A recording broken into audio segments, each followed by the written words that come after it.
Se você quer aprender mais sobre gastronomia ou busca uma carreira no setor de bares, restaurantes e serviços de alimentação, seja bem-vindo ao Gastronomia e Alimentação Aprendendo com o Senac. Aqui você aprende receitas incríveis com histórias e técnicas, a teoria e a prática no mesmo lugar. Vamos começar?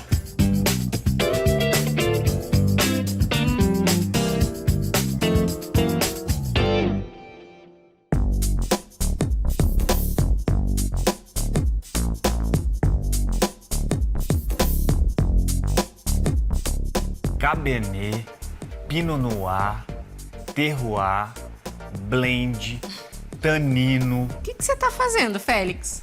É que eu vou dar uma festa super especial na minha casa e eu quero surpreender os meus convidados. E eu quero saber se eu tô convidada. Mas é claro, né? Mas olha só, se prepara porque vai ser uma festa super elegante. Então eu tô aqui, revisando tudo que eu sei sobre vinhos.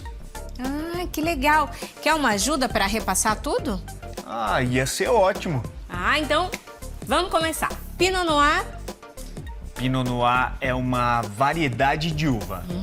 E deliciosa. Apesar de eu preferir Cabernet. Mas vamos lá. E o Terroir? É a região produtora. Olha. Tanino? Tanino é uma sensação que o vinho deixa na boca, que é ácida. Não, amarga. Não, espera, Eu acho melhor a gente procurar o Leandro Nagata, docente do Senac, especialista em bebidas, que com certeza vai poder ajudar a que você saiba tudo sobre vinhos. É verdade. Diga aí, Nagata, qual a melhor maneira de começar a aprender sobre vinhos? E afinal, o que é o tanino? Tudo bem, Areta? Félix, tudo jóia? A melhor maneira de se aprender sobre vinho, né? Dá para responder com uma palavra só. É litragem, né? Você precisa experimentar, você precisa tomar, você precisa educar o seu paladar, né? Para que você possa cada vez mais ir evoluindo, né? Dessa forma você vai conseguir trazer aí para a sua vida, né? Uma bebida que, além de muito prazerosa, ela vai te dar aí, assim, condições de conhecer muitas coisas. Porque o interessante de você aprender a tomar um vinho, a conhecer vinho, né? É você poder estudar a história do vinho. E a história do vinho, ela tá ligada à história do mundo. E quando você vai comprar um vinho, que você tem aquela dúvida, né? Que vinho eu devo comprar e tudo mais. Se você for comprar um vinho do velho mundo, França, Espanha, Itália, Portugal, Alemanha, você vai olhar para o rótulo e geralmente aquele rótulo ele faz menção a uma região, ele faz menção ao local onde aquele vinho foi produzido, porque aquele local provavelmente é o melhor local para se produzir determinado tipo de uva ou determinados tipos de uva. Então eles não colocam a uva no rótulo, que para eles a uva não importa, o que importa para eles é a região onde aquele vinho foi produzido. Já quando você pega um vinho do Novo Mundo, a diferença no rótulo é que eles colocam a uva. E isso daí faz com que você entenda algumas características do vinho. Então, a partir disso, você consegue identificar os vinhos e você já consegue decidir qual vinho é melhor para você comprar. E não precisa estar comprando, né, um vinho muito caro. Geralmente, os vinhos de custo médio ali, é mais fácil de você gostar desse vinho do que você vai lá comprar um vinho muito caro, porque você acha que o caro é bom e nem sempre ele vai te agradar. Não que ele não seja bom, mas pode ser que ele esteja num nível em que o seu paladar ainda não chegou. E aí isso daí vai ficar difícil para você. Você vai tomar o vinho e vai pensar, não gostei desse vinho. Mas você não gostou porque você não estava preparado para ele. Olha só, sincerão, Nagata, hein? Tá bom. Bom, pessoal, e aqui eu tenho para mostrar para vocês dois vinhos. Eu tenho um vinho branco e um vinho tinto. Ambos estão num decanter. O decanter é um equipamento que a gente usa geralmente para poder decantar partículas sólidas do vinho e também para oxigenar o vinho, né? No caso, os vinhos brancos, os vinhos rosés, geralmente eles não precisam ir para o decanter, né? Na maioria deles, eles são tomados mais novos, então, assim, eles não têm a necessidade de fazer a decantação. Mas os vinhos tintos, principalmente aqueles vinhos com mais de 5 anos, anos, muitas vezes é necessário que a gente faça, né, esse uso do decanter para que a gente possa eliminar partículas sólidas e para que esse vinho que ficou muito tempo fechado possa respirar, né? Ah, que legal isso. Eu não tenho decanter, você tem? Não, eu nem conhecia. Ah, mas meu marido sempre diz, quando ele coloca na taça, ele fala, tem que deixar respirar um pouquinho. Então, até que eu já tava imaginando que esse decanter era importante. E eu também não sabia que o vinho respirava. Respira, menino. Aqui eu tenho um vinho verde, né? Um vinho que é da região do Verde, é uma região de Portugal. Então ele não é porque às vezes as pessoas confundem, acham que vinho verde é feito de uva verde. Não dá para fazer vinho de uva verde, tá, pessoal? A uva tem que estar madura para que possa se fazer o vinho, porque ela precisa do açúcar da uva. Geralmente os vinhos dessa região são vinhos extremamente refrescantes, com uma ótima acidez, né? E são vinhos que você pode harmonizar aí com pratos leves, né? Com frutas e com algumas entradas que vão ficar assim extremamente agradáveis. E também com alguns pratos que têm uma certa untuosidade. E isso daí vai fazer com que a acidez desse vinho, né, equilibre aí o paladar para que a gente possa degustar da melhor maneira isso daí. E um vinho tinto aqui, que é um vinho nacional, é um vinho de uva Merlot e ele fica 6 meses em barricas de carvalho. Então já é um vinho com um pouquinho mais de corpo, que tem uma presença de taninos assim por conta até da passagem por madeira. Então ele vai trazer ali uma sensação um pouco mais adstringente na sua boca, um pouco mais de peso. Então é um vinho também que vai harmonizar muito bem com carnes, vai harmonizar muito bem com risoto e com alguns pratos aí com um pouquinho mais de suculência, um prato com um pouquinho mais de gordurosidade. Então é um vinho extremamente agradável e que vai fazer com que a gente possa viver uma experiência ali, né, prazerosa no momento da degustação. Bom, pessoal, hoje a gente vai fazer um risoto de cogumelos para fazer a harmonização com esses dois vinhos aqui. E durante o preparo ali do risoto, eu vou estar explicando para vocês também como que a gente vai fazer essa harmonização, tanto com um vinho, tanto com o outro, né? Termos técnicos como terroir, astringência e tanino, a gente vai estar explicando aí para que vocês possam entender melhor quando alguém fala para você sobre isso numa degustação. E agora vamos conferir tudo sobre harmonização e serviços de vinhos. E uma deliciosa receita de risoto de cogumelos com Leandro Nagata.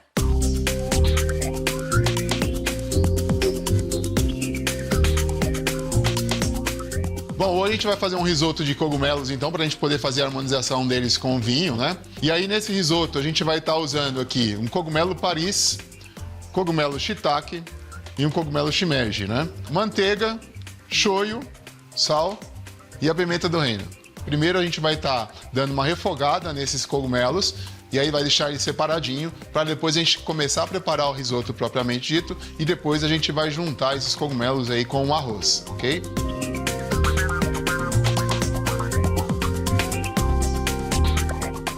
E a vantagem do cogumelo é que ele tem uma característica bem interessante que é a presença de umami. A gente no paladar, a gente consegue sentir basicamente 5 gostos. Salgado, o doce, o ácido e o amargo. E o quinto gosto é o umami. É um gosto que foi descoberto aí recentemente pelos japoneses, né? Na verdade, ele é o gosto que ressalta, né, os outros sabores.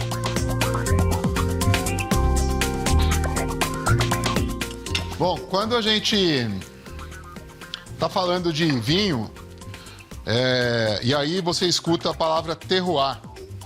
É um termo francês que ele não tem, né, uma tradução aí para a língua portuguesa.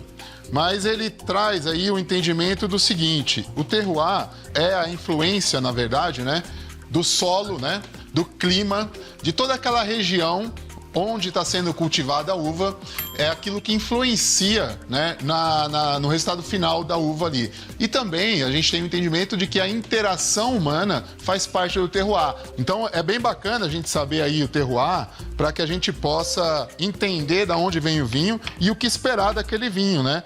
E a gente tem também os termos como taninos, né? Que são os taninos no vinho, porque a gente ouve muito especialista falar, esse vinho ele tá com taninos redondos, ou ele tá um pouco tânico demais, né? O que significa isso? Tanino é uma substância bastante importante dentro do vinho, porque através da quantidade de tanino é que a gente sabe se aquele vinho ele vai suportar muitos anos ou não. Então o tanino normalmente ele está presente na casca da uva. E quanto mais grossa a casca dessa uva, maior a quantidade de taninos nessa uva. A sensação de tanino na boca é uma sensação de adstringência. É a mesma sensação, por exemplo, quando você come uma banana verde, né, ou um caqui verde. Aquela sensação que amarra a sua boca, aquela sensação de aspereza na sua boca. Então, isso daí é a sensação do tanino. Agora as pessoas já vão saber, conseguir identificar melhor essa sensação do vinho amarrando, né? Eu não sabia que o tanino era isso. E agora já tirou a dúvida. Outra coisa que a gente fala muito, né? Que a gente fala dos aromas, né? Os aromas do vinho. A gente tem ali um aroma complexo. Esse vinho, ele tá, né, com aromas mais frutados ou aromas mais vegetais. Então, são famílias de aromas e que estão presentes no vinho. Então, quando eu falo assim, esse vinho aqui tem uma característica de frutas vermelhas, não significa que existem frutas vermelhas naquele vinho. Somente os componentes sensoriais, né, que são formados ali durante a fermentação, eles estão presentes no vinho.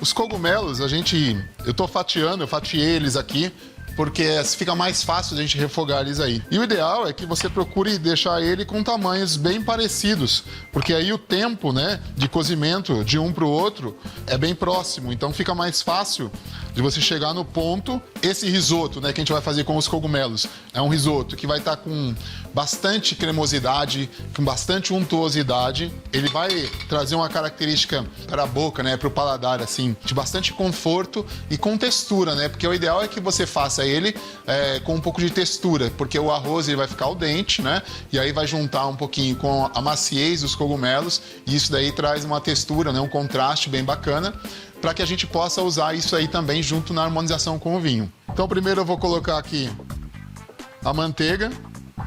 A gente vai dar uma derretidinha nessa manteiga aqui e aí a gente já entra com os cogumelos, tá? Areta, eu gosto de todos, mas o que eu mais como é o shimeji. E lá em casa nunca falta cogumelos também. Eu, particularmente, gosto mais do Paris.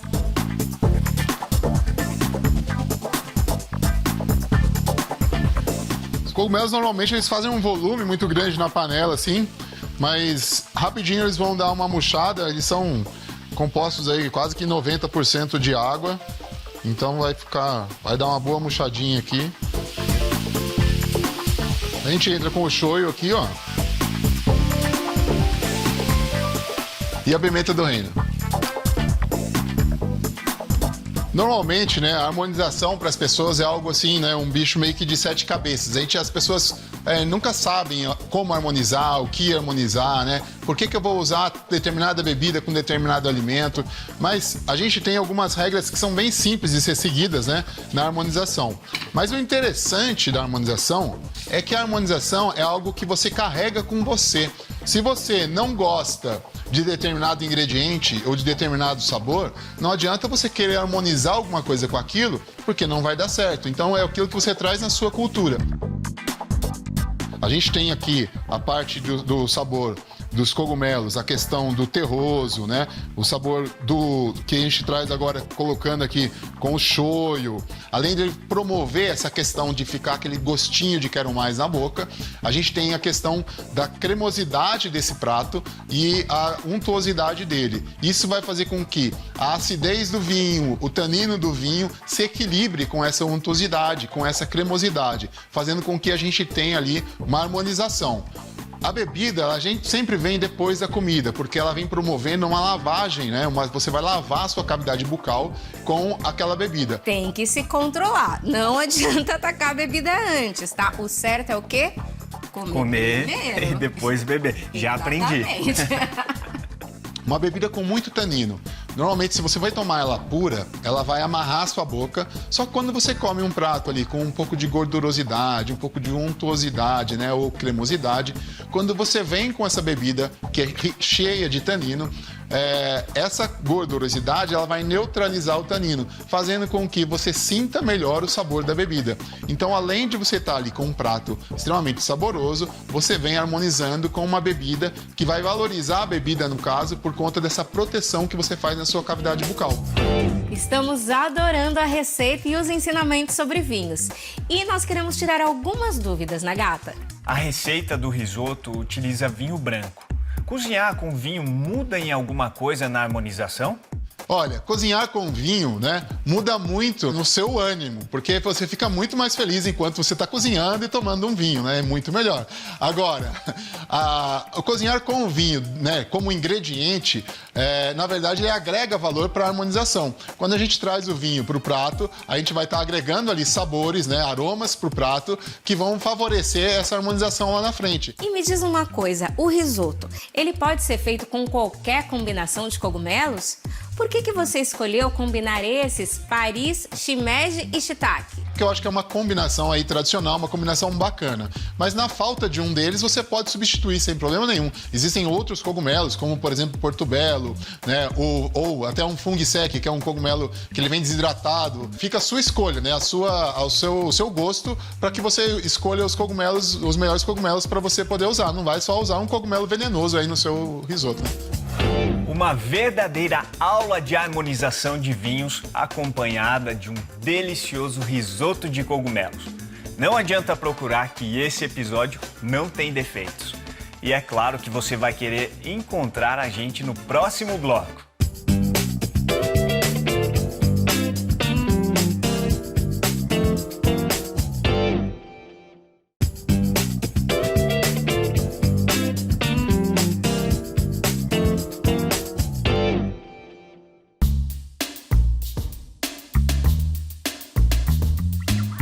Estamos de volta. O docente Nagata dá uma aula sobre o serviço e a harmonização de vinhos, acompanhada de um delicioso risoto de cogumelos. Confira agora a parte final da aula. É com você, Nagata. Então a gente vai fazer a preparação do arroz. Nesse momento aqui a gente vai usar manteiga, um pouquinho de azeite, cebola, um vinho branco, o arroz arbóreo, sal, se for necessário ajustar, uma pimentinha do reino. Então eu vou colocar aqui a manteiga.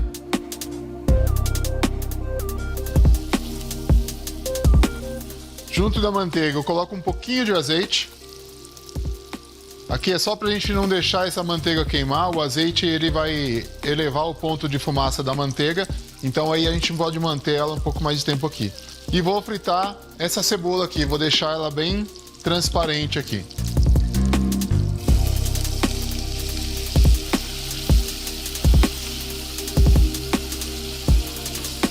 Aí a gente vai entrar com o arroz. Vamos fritar esse arroz agora.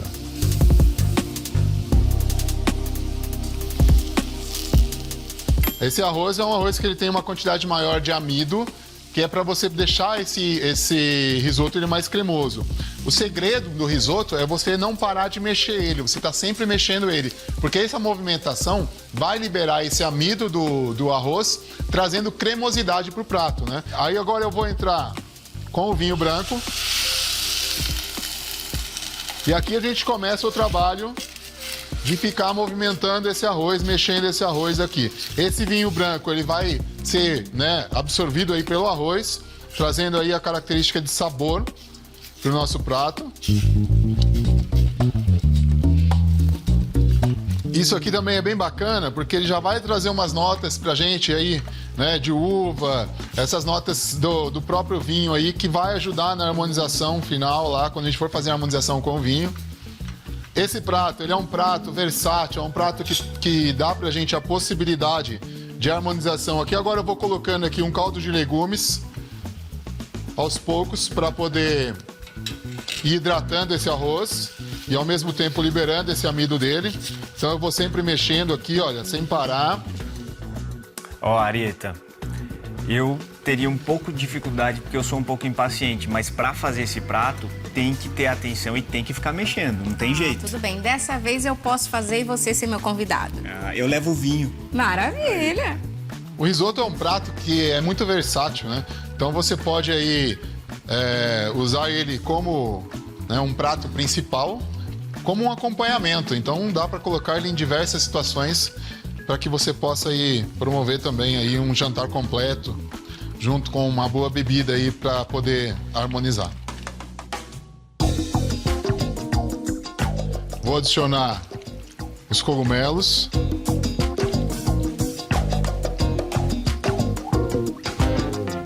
A gente só dá aquela misturadinha neles aqui para poder incorporar no arroz. Agora a gente vai dar uma finalizada aqui com a manteiga. Pronto.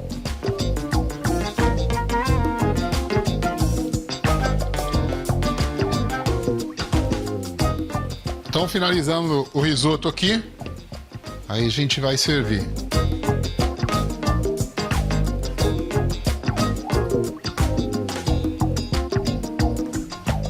Aí a gente vai pôr um queijinho ralado.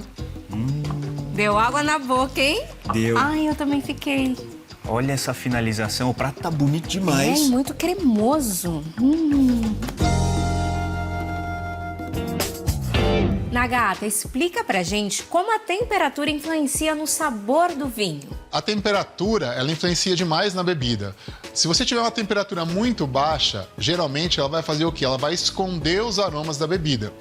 E também ela vai diminuir a sensação alcoólica dessa bebida. Quando você diminui essa sensação alcoólica, é até bom, é bacana, porque você começa a sentir a bebida. Mas quando você diminui os aromas da bebida, não é legal.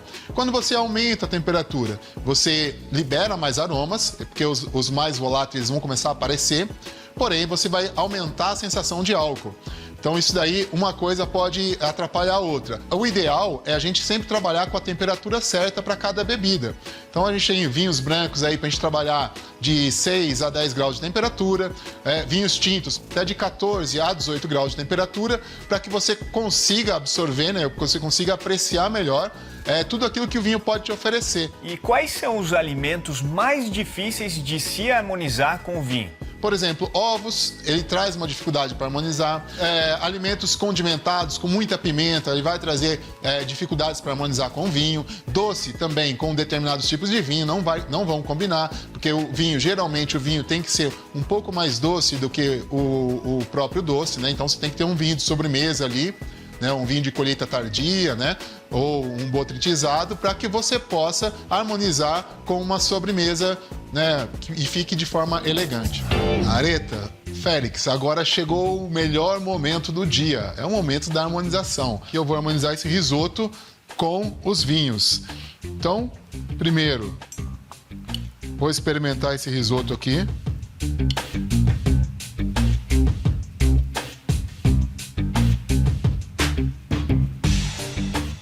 Muito bom, o chefe que fez, ó, tá de parabéns. Bom, e agora para fazer essa harmonização, eu vou colocar o alimento na boca e vou mastigar esse alimento e engolir. E aí eu venho com a bebida depois. Então...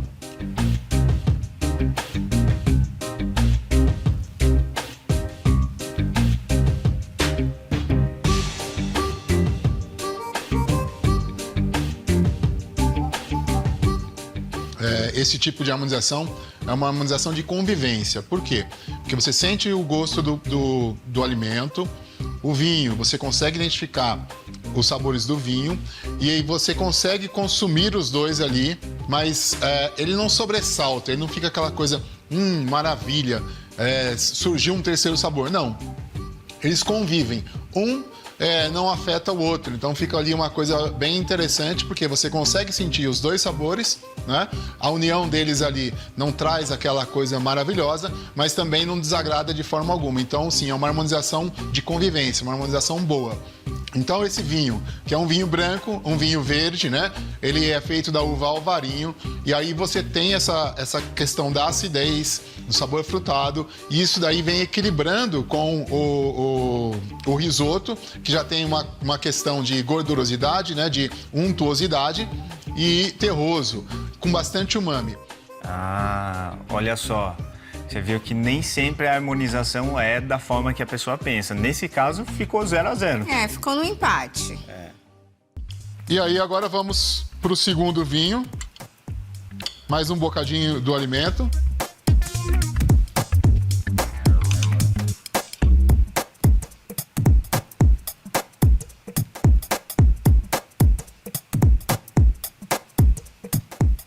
essa harmonização já ficou um pouco melhor, porque a gente tem aí a combinação do vinho com o alimento, destacando o frutado do vinho, né? Então ele destaca mais os aromas do vinho no paladar ali, quando você consegue colocar isso na boca. O vinho, ele é um pouco mais tânico, porém, quando você combina ele com o alimento, ele perde essa tanicidade, então fica um vinho mais redondo, um vinho mais leve, visto que esse é um vinho nacional da uva Merlot e ele passa 6 meses em barrica de carvalho.